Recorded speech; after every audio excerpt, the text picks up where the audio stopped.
17 जनवरी की रात करीब 11:30 बजे के आसपास दिल्ली के जवाहरलाल नेहरू विश्वविद्यालय में अटेम्प्ट टू रेप की एक घटना सामने आती है। ये घटना जेएनयू में पीएचडी कर रही एक स्टूडेंट के साथ होती है। दिल्ली पुलिस ने इसके खिलाफ एफआईआर दर्ज कर ली है, लेकिन दूसरी तरफ SFI student federation of India का कहना है कि पुलिस इस मामले को गंभीरता से नहीं ले रही है और इसी के चलते एसएफआई ने दिल्ली पुलिस हेडक्वार्टर पटेल चौक पर मार्च निकाला है। मैं जहां इंसिडेंट हुआ था उसके 1 किलोमीटर की दूरी पे कैंपस में ही था।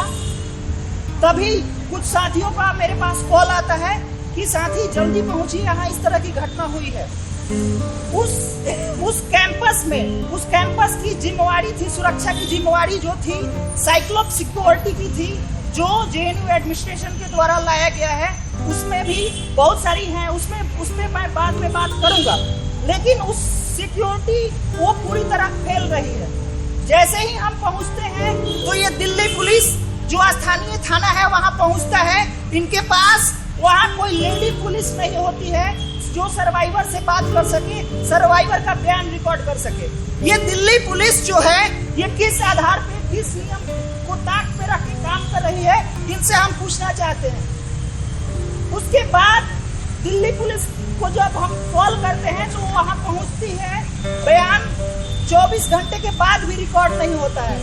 हम फिर दिल्ली पुलिस को घेरने के लिए जाते हैं तो जेएनयू कैंपस में ही हमें बंद कर दिया जाता है। हमें बार बार हमारी आवाजों को दबाने की कोशिश की जाती है।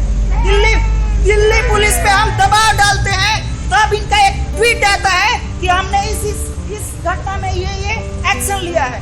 हमें मालूम है इनके पास क्लू है, इनकी बातों से हमें पता चला है कि इनके पास क्लू है, लेकिन ये किसी कारणवश वो अरेस्ट नहीं कर पा रहे हैं। साथियों, इस लड़ाई को हमें आगे ले जाने की जरूरत है। So basically the incident happened on 17th of January at around 11 to 11:30 p.m. So a woman was taking a stroll like just after having meal, and she was being pulled inside, a shrub kind of an area where she was like forced to like undress, and an attempt of rape has been occurred. So this was the entire scenario, which is pretty unfortunate, and the student is also like pursuing her PhD right now.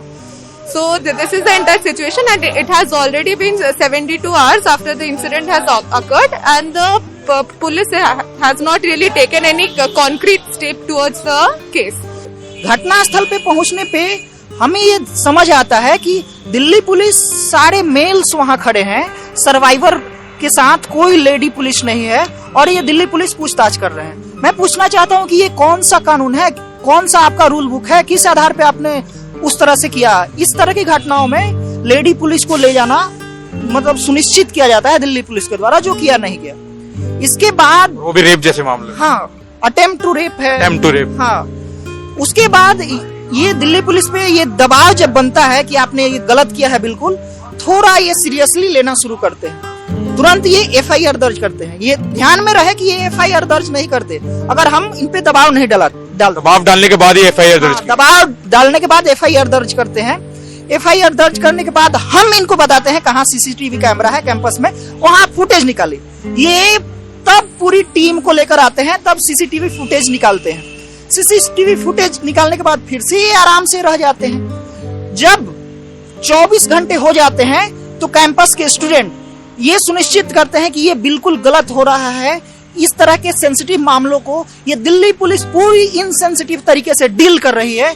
लेकिन जो उस महिला के साथ हुआ है वो trauma वो झेल रही है। क्या हुआ, क्या है? वो सिर्फ ये नहीं है कि मोलेस्टेशन किया गया, उससे रेप अटेम्प्ट उसके साथ, रेप अटेम्प्ट हुआ उनके साथ। हाँ, लेकिन वो सौभाग्य से वो बच गई, वो सब नहीं हो पाया, कुछ उसमें चोट ये सब आया है, लेकिन वो सुरक्षित है। लेकिन मेंटली जो ट्रॉमा होते हैं ना जिंदगी भर, जो रेप सर्वाइवर को या जो इस ऐसे दुर्घटनाओं से बच के निकल जाते हैं, उनको हमेशा झेलना पड़ता है।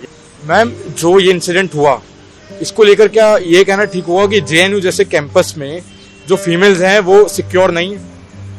It is not only restricted to any one university campus. I think the city in general is pretty unsafe, and it is like not because of only one student that, like, you know, whoever the person is. It's not only because of that. It is because of the entire, like, how entire society functions, plus the, like, how the people in power are, like, taking the case when they are, like, when the cases are in their hand. So, you know, it is like overall it is a very bad situation right now for women, at least in Delhi.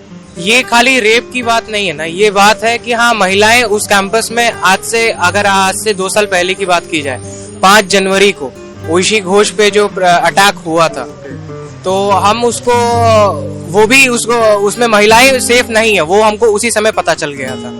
ये पहली बार नहीं है कि Delhi police नाकाम हुई है। इससे पहले भी 5 जनवरी का जो इंसिडेंट हुआ था, कुछ गुंडे, नकाबपोश गुंडे कैंपस के अंदर दाखिल होते हैं और छात्रों को दौरा पीटते हैं, शिक्षकों को दौरा पीटते हैं। तो ये, और दिल्ली पुलिस उनको एस्कॉर्ट करके बाहर निकाल आती है, क्योंकि वो आरएसएस के गुंडे, बीजेपी के गुंडे ने उनको गुंडे हैं और उनको सरकार ने पाल पोस रखा है।